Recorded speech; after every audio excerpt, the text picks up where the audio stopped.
What does the word life mean to you? Success ba yan? Happiness? Purpose? Or something else? Ano ba yung tunay na nagpapaligaya sa atin? So, blessed day everyone.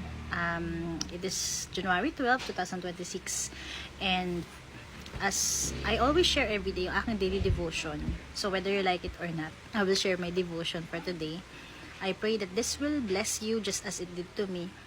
And the purpose of this devotional is to really draw people to know the Lord. Mark 8 verse 35 says, "For whoever wants to save their life will lose it, but whoever loses their life for me and for the gospel will save it."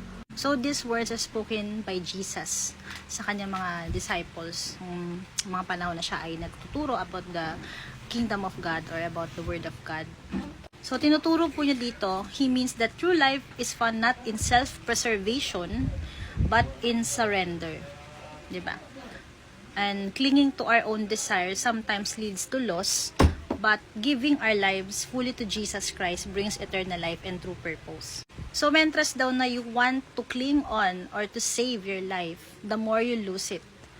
But whoever loses their life, for me and the gospel will save it. Parang hindi siya literally na pababayaan mo yung buhay mo, magpakamatay ka, ganyan.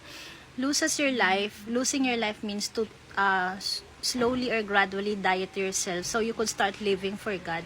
So dying to self, ano ba yung mga tinuturo niyan sa atin? Hindi siya yung dying na literal na you will die, na ay magpakamatay lang pala ako, mabubuhay ako para kay Lord. It means na you will start to surrender kung ano yung mga bagay that you know that the Lord will speak to you that are not glorifying to Him, or yung mga bagay na will hinder you or will be a stumbling block para lumago yung relasyon mo sa Panginoon or para makilala mo siya. Halimbawa, pag naging Christian ka, of course, you will start to surrender your habits na hindi maganda. Syempre, meron ka ng conviction, may wisdom ka na, meron ng leading si Lord sa'yo, na ito yung dapat mong gawin, ito yung mga dapat mong iwasan. So, you will start to die to yourself. Yung mga bagay na ginagawa mo, which you hold on for too long, na alam mong ito yung magiging sagabal sa relationship mo kay Lord, you will start to give it up or surrender mo yun, diba? And kung ano yung mga bagay na kalooban ng Diyos na gusto niya ipagawa sa atin, yun ang ating priority na. Yun ang focus natin. So, this verse what does this apply to us? I am reminded to daily die to self. Actually, mahirap yan eh. Kasi may mga pagkakataon, to be honest, sa tagal kong Christian, meron pa po akong mga attitudes, may mga character traits pa ako that I need to improve. May mga times that I really tend to be selfish pa rin. And that's normal, kasi we are all imperfect human, and kaya nga kailangan natin yung grace, yung strength, and yung goodness, yung faithfulness, forgiveness ni Lord sa araw-araw. Kasi nga, we still fail, we still fall short pa rin, we have shortcomings.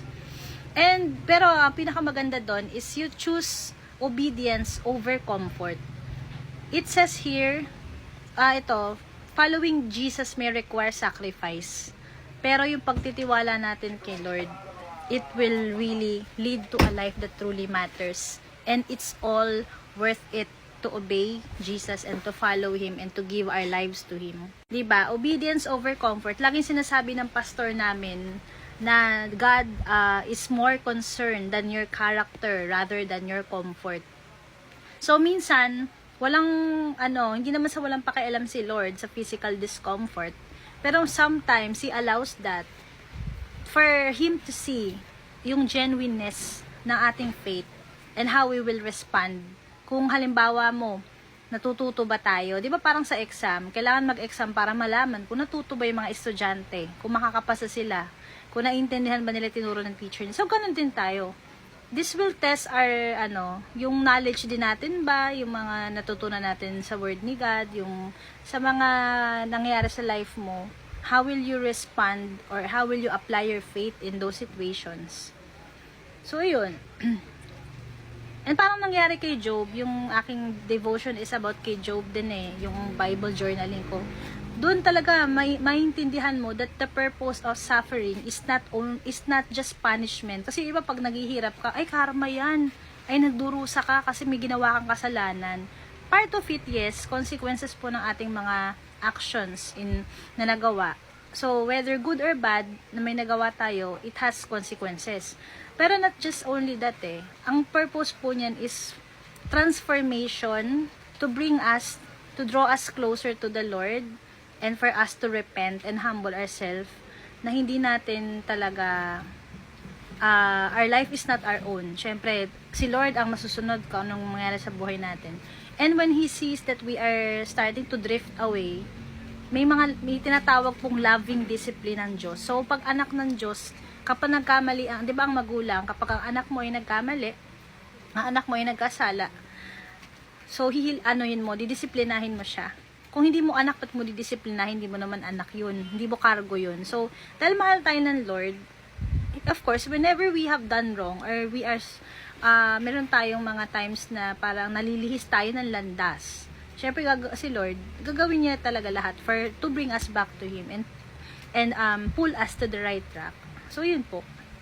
So let us naganda ng verse na to, 'di ba, sa Mark 8:35.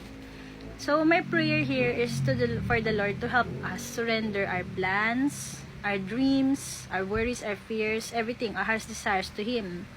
So turuan niya tayo to lose our life for His sake, so that we may gain the life that He has promised.